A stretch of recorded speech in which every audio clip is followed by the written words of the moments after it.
Price the lord. ದೇವರಿಗೆ ಸ್ತೋತ್ರವಾಗಿರಲಿ. ಈ ದಿನದ ದೇವರ ವಾಗ್ದಾನವು ಕೀರ್ತನೆ 91ನೇ ಅಧ್ಯಾಯ 10ನೇ ವಚನದಲ್ಲಿ, ಯಾವ ಕೇಡು ನಿನಗೆ ಸಂಭವಿಸದು, ಉಪದ್ರವವು ನಿನ್ನ ಗುಡಾರದ ಸಮೀಪಕ್ಕೂ ಬಾರದು. ಆಮೆನ್. ಹೌದು ಪ್ರಿಯ ದೇವ ಜನರೇ, ಇಲ್ಲಿ ಕೇಳಿರಿ, ದೇವರ ದೃಷ್ಟಿ ನಿಮ್ಮ ಮೇಲೆ ಅದೇ. ಭಯಪಡಬೇಡಿರಿ, ಏಕೆಂದರೆ ಇಂದು ದೇವರು ನಿಮ್ಮೊಂದಿಗೆ ಮಾತಾಡುತ್ತಿದ್ದಾನೆ. ನಿನ್ನ ಜೀವನದಲ್ಲಿ ಬಂದ ನಾಶ ಮಾಡುವ ಕೇಡುಗಳಿಗೆ ಹೆದರಬೇಡಿರಿ. ಯಾವ ಕೇಡು ನಿನಗೆ ಸಂಭವಿಸದು, ಉಪದ್ರವವು ನಿನ್ನ ಗುಡಾರದ ಸಮೀಪಕ್ಕೂ ಬಾರದು ಎಂದು. ಆಮೆನ್. ಅದಾದ್ದರಿಂದ ಪ್ರಿಯ ಸಹೋದರ ಸಹೋದರಿಯರೇ, ನೀವು ಇಂದು ಚಿಂತೆಯಲ್ಲಿ, ಸಾಲದ ಸಮಸ್ಯೆಯಲ್ಲಿ, ಕುಟುಂಬದ ನೋವಿನಲ್ಲಿ ಇದ್ದರೂ ಭಯಪಡಬೇಡಿರಿ. ಏಕೆಂದರೆ ನೀನು ದುರ್ಬಲವಾದಂತೆ ದೇವರ ಶಕ್ತಿಯು ನಿನ್ನಲ್ಲಿ ಬಲಪಡಿಸುತ್ತದೆ. ಆಗ ಯಾವ ಸೈತಾನನು ನಿನ್ನನ್ನು ಮುಟ್ಟಲು ಸಾಧ್ಯವಿಲ್ಲ.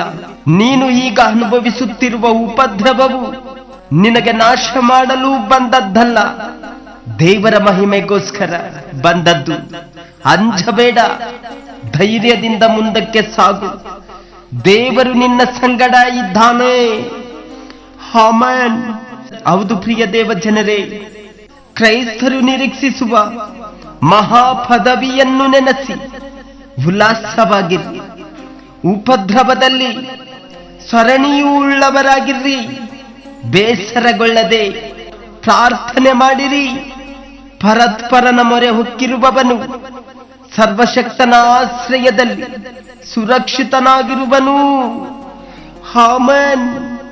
ಹೌದು ಪ್ರಿಯ ಸಹೋದರರೇ, ನಾವು ಕೀರ್ತನೆ 91ನೇ ಅಧ್ಯಾಯ 5ನೇ ವಚನವನ್ನು ನೋಡುವುದಾದರೆ ಅಲ್ಲಿ ಹೀಗಿದೆ: ഇരുಳಲ್ಲಿ ಭಯ ಹುಟ್ಟಿಸುವ ಯಾವುದಕ್ಕೂ, ಹಗಲಲ್ಲಿ ಹಾರಿ ಬರುವ ಬಾಣಕ್ಕೂ, ಕತ್ತಲೆಯಲ್ಲಿ ಸಂಚರಿಸುವ ವಿಪತ್ತಿಗೂ, ಹಾನಿಕಾರವಾದ ಮಧ್ಯಾಹ್ನದ ಕೇಡಿಗೂ ಅಂಜ ಕಾರಣವಿಲ್ಲ. ನಿನ್ನ ಮಗ್ಗಲಲ್ಲಿ 1000 ಜನರು, ನಿನ್ನ ಬಲಗಡೆಯಲ್ಲಿ 10,000 ಜನರು ಸತ್ತು ಬಿದ್ದರು, ನಿನಗೇನು ತಟ್ಟದು ಎಂದು. ಆಮೆನ್. ಹೌದು ಪ್ರಿಯ ಸಹೋದರರೇ, ಈಗಲಾದರೂ ನೀವು ತಿಳ್ಕೊಳ್ಳಿರಿ, ನಿಮ್ಮಲ್ಲಿ ಯಾವ ವ್ಯಾಧಿಯೂ ಯಾವ ಬಾಧೆಯೂ ಉಂಟಾಗದಂತೆ ಯೆಹೋವನು ಮಾಡುವನು.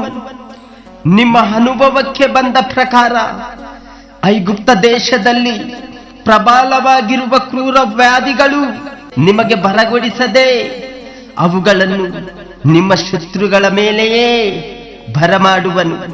ಅದಾದ್ದರಿಂದ ಪ್ರಿಯ ದೇವ ಜನರೇ, ಕಾಣದಿರುವುದನ್ನು ನಾವು ಎದುರು ನೋಡುವವರಾಗಿದ್ದರೆ ತಾಳ್ಮೆಯಿಂದ ಕಾದುಕೊಂಡಿರುವೆವು. ಹಾಗೆ ಇರುವುದಾದರೆ ನಿನ್ನ ಗುಡಾರಕ್ಕೆ ಅಪಾಯವಿಲ್ಲವೆಂದು ನಿನಗೆ ಗೊತ್ತೇ ಇರುವುದು. ನಿನ್ನ ಹಟ್ಟಿಯನ್ನು ನೀನು ಪರೀಕ್ಷಿಸುವಾಗ ಏನೂ ಕಡಿಮೆಯಾಗಿರುವುದಿಲ್ಲ. ಆಮೆನ್. ಹೀಗಿರುವುದರಿಂದ ಪ್ರಿಯ ಸಹೋದರರೇ, ನೀವು ಭಯಪಡದೆ ಧೈರ್ಯವಾಗಿದ್ದರೆ ಯಾವ ಕೇಡು ನಿನಗೆ ಸಂಭವಿಸದು, ಉಪದ್ರವವು ನಿನ್ನ ಗುಡಾರದ ಸಮೀಪಕ್ಕೂ ಬಾರದು. ಏಕೆಂದರೆ ಯೆಹೋವನೇ ನಿನ್ನ ಎಲ್ಲಾ ಕೇಡಿನಿಂದ ತಪ್ಪಿಸಿ ನಿನ್ನ ಪ್ರಾಣವನ್ನು ಕಾಪಾಡುವವನಾಗಿದ್ದಾನೆ. ಆಮೆನ್. ದೇವರು ಸದಾ ಕಾಲವು ನಿಮ್ಮೊಂದಿಗೆ ಇರಲಿ. ಆಮೆನ್.